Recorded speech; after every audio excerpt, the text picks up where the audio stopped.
Hey YouTube, Dawson Ryder here with I did a really weird thing there. I was gonna do my signing out thing and then it turned into this. But anyway, this is the review for Kyuranger episode 4. As I said in my X8 review, if you watch that, I apologize if you hear any rattling. It is my fireplace cover thingy rattling because of the wind, and the fireplace is right there. So you might hear like a... That was like a rattlesnake, that's not right. Anyway, Kyuranger episode 4. This was Washi Pink's debut. Debut for the Ranger, not the character, because the character was Raptor, who has been around since the pilot. Side note, to start off, I keep forgetting her name is Raptor because, like, it doesn't make sense to me. There's probably a reason for it. I'm just an idiot buffoon. But, like, just like the way she looks, whenever I see people say Raptor, I keep thinking of like a raptor, like a dinosaur thing. And because I've had multiple like exchanges on Twitter and in comments where people are like saying something about Raptor. I'm like, who the hell is Raptor? And I have to look it up. I'm like, oh yeah.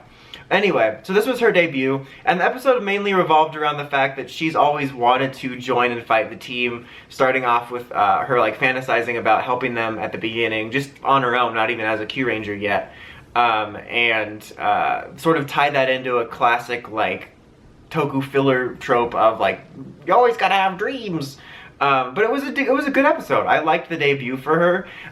Granted, the show's only been going for 4 episodes. I kind of wish that they would have mentioned it once.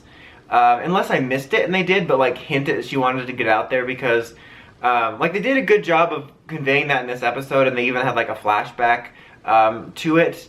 But I wish that maybe like in episode 2 or 3 they would have brought it up so that it would have been even more cohesive. Because I feel like I only remember her acting very like she said, she's a secretary slash pilot, and she was very much like the organizer. She'd be like, all right, we're going here, here, and here. All right, Commander, you need to focus on this. And like, so I wish there would have, even just like one line would have been great. But that's like more like a minor nitpick, because again, it's only been going on for like 4 episodes. It'd be different if this was like episode 25 and like she had never shown any signs of it, and then all of a sudden.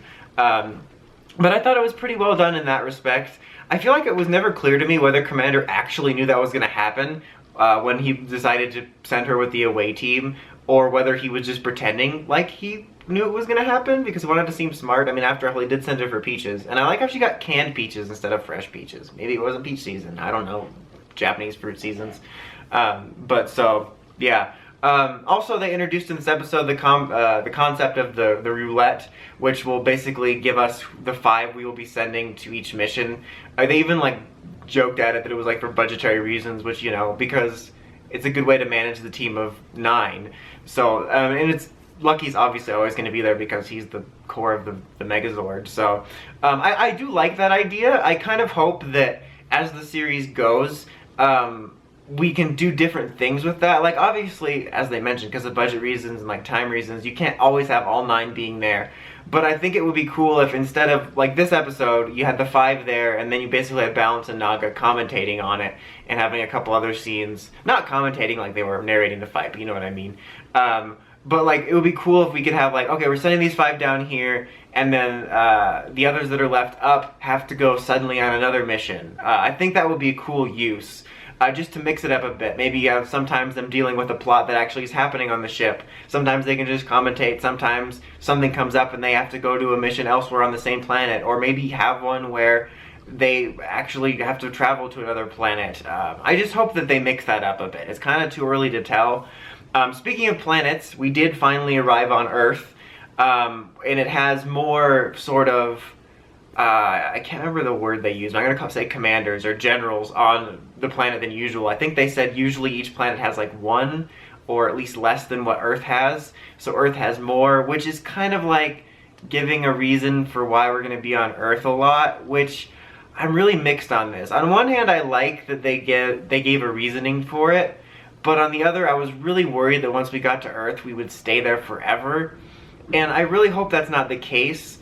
I would love for it to kind of be like in space, where like you kind of are based on Earth, but every now and then they'll go off to another planet, or even like better than that. Because granted, it could be for budgetary reasons, but what they've done to make the other planets look like other planets wasn't really that much, honestly. It was pretty clear we were filming on Earth. That makes it sound like I think they can film on other planets, but you know what I mean. Like, it wasn't like crazy effects or sets that were anything that were, I think, huge budget wasters. So, it was pretty obvious, but just the idea and feel that they were on a different planet gave the series a sense of scale, so I really hope we don't lose that. I'm really kind of worried about that. I don't necessarily mind Earth being sort of the main save, but I hope we don't lose that aspect. I just kind of wish, since it's such a global threat, and even though Earth has more, we were focusing like more on the entire aspect of like all the planets. I would have thought it would have been even cooler if we maybe waited a bit to even land on Earth, like maybe in the 20s or something, after we had planet hopped and maybe liberated some planets and stuff, and then arrived on Earth and been like, oh man, they have way more work to be done than usual. I don't know. I just really hope that they don't lose that aspect that made me like the scale of what was going on in favor of staying on Earth. It was kind of interesting though, because it was to see like Earth. We didn't really get a huge scale of it. It was mainly a couple streets, but like the way Earth is kind of changed by it. Like they were mad at the Kyurangers for interfering because now they're going to get punished worse by the dark matter. So it's going to be kind of interesting to see how much of like an oppressed Earth environment is shown. Like basically between like Earth's atmosphere being changed by a oppressive rule and like all the planet potential hopping, they have some really cool element potential here, and I just hope they don't squander it to settle into a boring status quo. Speaking of, this doesn't necessarily have to do with this episode specifically, like only, but I think, because I've been enjoying Kyuranger, which is what I was going to get to in a minute, because I keep ready to talk about more about Pink's debut, which I'll get to, but I think that the real test of like how the series is going to come after the team is set up. It looks like next episode Raptor will probably finally come. Raptor, wow. Orange, Sasori will probably come around, and I think the real test, because like right now I'm enjoying it, but the test of how enjoyable it will be in the long run will be coming in the weeks after we've established the status quo, because at this point I was still pretty much enjoying Kyuranger and Ninja, and I just really don't want to see them make the same mistakes. I was just mentioning this on Twitter, in that it also depends on what kind of plot they introduce after the gathering, because the problems with those two series were that they introduced plot points and then there would be really long stretches where we wouldn't mention them, and Sentai is fillery a lot. You know what I mean, not the dimension. But, you know, Kyuranger and Ninja specifically had it so that like they didn't even mention what was going on, to the point where it kind of felt like when you'll get like a cartoon series and the episode airing is out of order, so you'll get an episode that aired before another and it's really obvious. So like we'd have whole stretches in a Ninja or Kyuranger where it wouldn't even feel like that plot point had been introduced yet, and it made it really awkward when they finally did address it, because there would be huge stretches. Like when they introduced the Lost Champion Cube thing with Bard, there was a huge stretch of time before we talked about that again. Like, not even just shown, like, had an episode about it, but even mentioned it. Like, I think we got Whale and the Gokaijers stuff before we even acknowledged it again.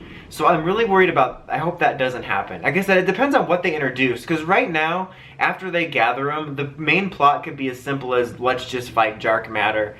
But it's going to be about, like, if they introduced a specific goal about making it present in our minds, or it's also going to be about the quality of the filler too. The bottom line is I'm enjoying it, and I'm hoping that they don't squander that and follow into similar patterns I've been seeing the last 2 years.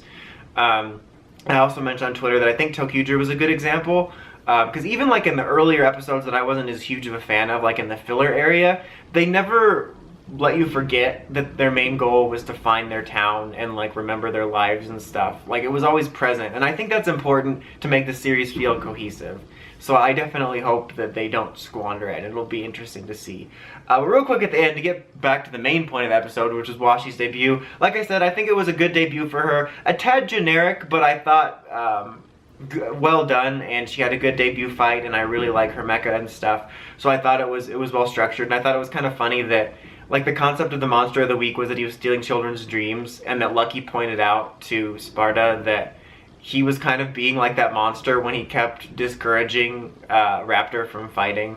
So like I said, generic, but I thought well done for her. It kind of reminded me on a smaller scale of Yayoi. Mainly smaller scale because, you know, it's happening so early, and it was just kind of quicker, I guess I felt. But it kind of reminded me of that. So I thought she had a good debut. All I'm going to say, I'll just keep repeating myself. But overall, I thought this was another solid entry. I'd probably give it a 7.5. So hopefully after we establish the team, we can continue being enjoyable. Like right now, I'm not like jumping out of my seat over how good this is, but it's enjoyable. I'm at least somewhat looking forward to watching it each week, so yeah. Anyway, until next time, make sure you have the Crazy Podcast at writersbeingdramas.com, and of course don't forget to like, comment, subscribe. Until next time, Dawson Ryder, signing out.